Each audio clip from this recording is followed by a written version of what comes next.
We're going to dive into utilizing the 8-week challenge program and class programming together for hypertrophy gains and strength and performance. So we're going to dive into what that looks like, how you guys can adjust your strategies depending on where you sit. There is going to be a little bit of variability that we do need to understand, so we'll do our best to try and make it nice and simple for you guys. The one question we're getting asked a lot is, do you need to give up your classes and just do the program, or do you need to just do classes, or vice versa? The reality is it's a bit of a mix, and it depends on your circumstance. You can do class programming and you can do this program together. The main thing you're going to need to consider is just making sure that you're not overdoing too much of the same thing. So an example that we would give for something like this is if I'm doing Tuesday's class programming, it has front squats in it, it has its Metcon, it's a little bit more leg dominant. And then the power building program on that day is also leg bias. You're probably going to remove the front squatting in that and use the isolation movements that are in that program. So when you finish, you condense it to about 20-30 minutes of accessory work. You're probably supersetting. So it'll be things like, okay, well, I'm doing my 3 sets of 30-meter sled push, supersetting with my 3 sets of my split stance kettlebell RDLs to try and make sure that we're hitting some extra volume on those muscle groups. The main thing that we need to understand for muscle gain is making sure that we hit the 10 to 15 sets per week per muscle group. The way we do that, we have a lot of variation. You can see a full body split that someone does 5 days a week, and that allows them to do that. Or the more commonly used technique is maybe 2 days of legs. Then people will have chest and back day. Then they'll move into a little bit more midline and arms day. But they'll have 4 to 5 movements of 3 to 4 sets of the same muscle group, generally starting with the compound movement first. So that doesn't really matter. It's more making sure that you're just hitting the adequate set volume per week. The higher your training age, so the longer you've been doing it for, generally you're probably going to need to be on the upper end. So you want to try and be around about 15. If you're relatively new, you can get away with being on the lower end. We'll use the example. There's 2 examples. You use the front squat example. I've pulled up the front squat day. Let's say somehow the stars align, they fall on the same day for you. The front squats, you're already doing them in class. There's no need to do them again. Don't touch them twice, move on. You've got B stance, hip thrusts. You've got Bulgarian split squats, sled drags, and GHD sit-ups. Obviously, look at the class and be like, well, we did 80 ab mat sit-ups today. Probably don't need to touch on the GHD sit-ups.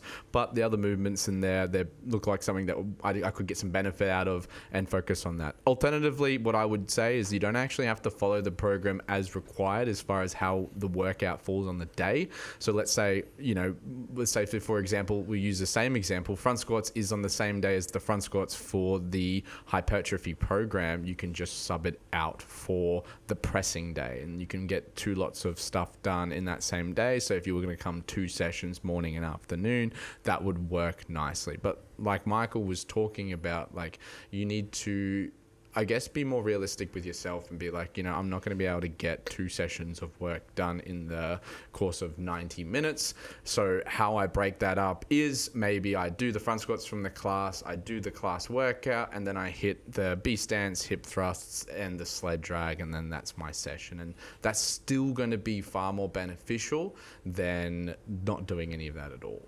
And that's going to be the most commonly used option. You're going to find that people are going to want to do the group format because it's very enjoyable, it's high energy, and then they'll go back and they'll finish with maybe 20 minutes of accessory work.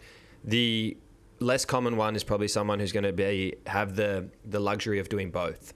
So there will be some people in this challenge who have the time, and they might come in and do the class in the morning, and then they might come in and do the full power building program in the afternoon. That's okay as well. That's probably going to be a little bit more of the minority. But for most of us, we're going to sit in the middle where we just want to add a little bit of that extra volume. But same thing, like you said, you probably need to self-regulate a little bit. So if you're doing the class in the morning and it was extremely dominant on lower body, then you might just try and pair that with the bench press day, rather than going, okay, I'm just going to have 1 day this week where I absolutely destroy myself and I hit 30 sets per muscle group. Right, probably not ideal. I always say to people, prioritize the movement you're the worst at. You might even come in a little bit earlier, knowing that your glutes are very underdeveloped. You might hit the B stance hip thrust first before the class, then hit the class, then hit the rest. And it's the whole idea of, like, I have small calves, but I save calves to the last movement of my program, which I either skip or put no effort into. If you have small carbs, got nothing left by the time you get there. Yeah, you got to work on them first. Like, do that first, and that can be a primer for the class. So there's ways that you can be more flexible with the program and work it into your training. Lastly, I would highly suggest if you're going to go all in on the program and you're going to start cutting classes out, do not cut out the Olympic lifting classes. The clean and the snatch day, they're not going to affect this type of training. They're more explosive lifts, but they don't have the same, you're not going to be like muscular fatigue. It's going to be more CNS fatigue. So it's a different variation to that type of training. And then you're still maintaining all of those movement patterns that we want you to maintain so that when the challenge finishes, you can come back and snatch and clean very well. Yeah, definitely. And I've broken this down into kind of 3 steps for everyone to make it a little bit easier, because most of us are going to do a combination of both. Step 1 with the focus, something we need to touch on is shifting your personal focus on the classes. So an example of this is taking your focus away from the time. So we normally get into a competitive environment like a class, doing a Metcon, and we're like, okay, I need to finish this as fast as possible. During this challenge, that is not going to be your goal. Your goal is going, okay, I have an 18-minute allocated time cap. How do I maximize what I get out of that 18 minutes? We don't want to see you finishing a workout in 12 minutes. It says to us you went too light. It says to us that you didn't optimize what you could have got out of that. So an example of this is also adjusting things a little bit where we are working closer to threshold, because that's going to be more beneficial towards your goal. Wall balls is a great example. If I've got 100 wall balls in my Metcon to start with, unfortunately during the challenge, you're not going to go 10 sets of 10. So you're not going to break it into short manageable sets with short rest. You're going to need to work closer to threshold, which is less optimal for time, but more optimal for muscle development. You need to keep your sets as close to failure as you can, generally within about 2 reps. Now that inherently just means your rest breaks are going to be longer, which is fine, all right, during this 8 weeks, and you just want to try and shift your focus there. It also means in some of the workouts, like you said with Olympic lifting, another strategy you can use is obviously working maybe slightly heavier if you need to, making sure you maximize the 2-minute work windows, not finishing it within 60 seconds, and also utilizing the muscle variations of those lifts. So going back to, okay, well, I'm going to do the muscle snatch. It's in the name. Like, you have to, it's going to develop more of that raw strength element. It's going to be a little bit harder on the lighter loads, but it's also going to be a little bit less taxing. So it's not going to be that top end 90, 95%, which is going to destroy your nervous system, and then you can't handle the extra volume. And that goes for the clean and the snatch. Step 2, with the power building program, as we said, we've already kind of touched on this. It's just allowing it to now be some of your accessory work to allow for the extra set volume, to allow you to then have that adaptation and generate that hypertrophy.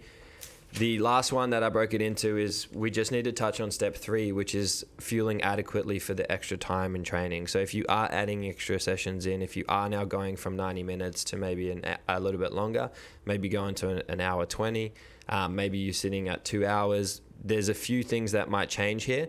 You might end up doing back-to-back. All right. Ideally, we have morning and afternoon. So we have a full 8 hours between our training session. That'll be a minority. For most of us, it's going to be the class and then 20 to 30 minutes of accessory. We definitely recommend making sure that you're touching on fueling. What does that look like, Ty? Depending on how long the session is, let's say 90 minutes is the optimal time. Any more than 90 minutes and it's going to be diminishing returns. You're going to be too fatigued. You're not going to be putting any effort in. But let's say 90 minutes, you do 60 minutes of a class workout, 30 minutes of your accessory training.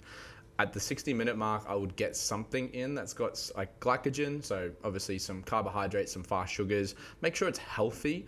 No need to have a juice box or a bloody roll-up bar or anything like that. We want something that's actually going to be long-lasting. Fruit is going to be a good go-to. It's got potassium, it's got magnesium, but it's also got, the carbohydrates that we need. So bananas, apples, sultanas are a good option.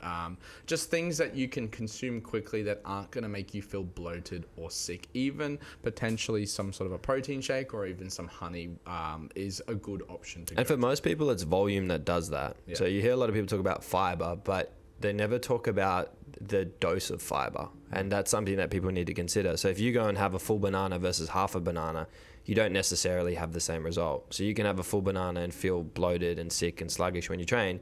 Have half a banana and you don't. Yeah. So that is an option there. You don't need to just go to these simple tricks that all the athletes are using.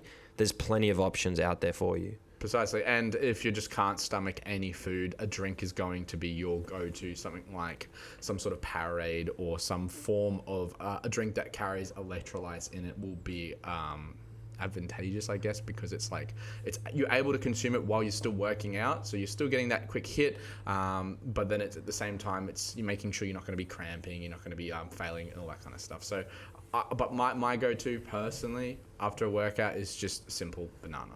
Like, it's easy, it's quick, and it's healthy. You can't go wrong. Yeah, and just the last thing on what Michael's talking about with the class, just an easy thing to think about. Efficient. When we are efficient, it means less tension. Because we're efficient, you're putting less tension in, you're getting less exhausted, you're able to move and perform things quicker. An example of that too is removing kipping for a little bit. Yeah. So you might remove the kipping pull-up and it just becomes strict pull-up. Toes to bar becomes strict leg raises.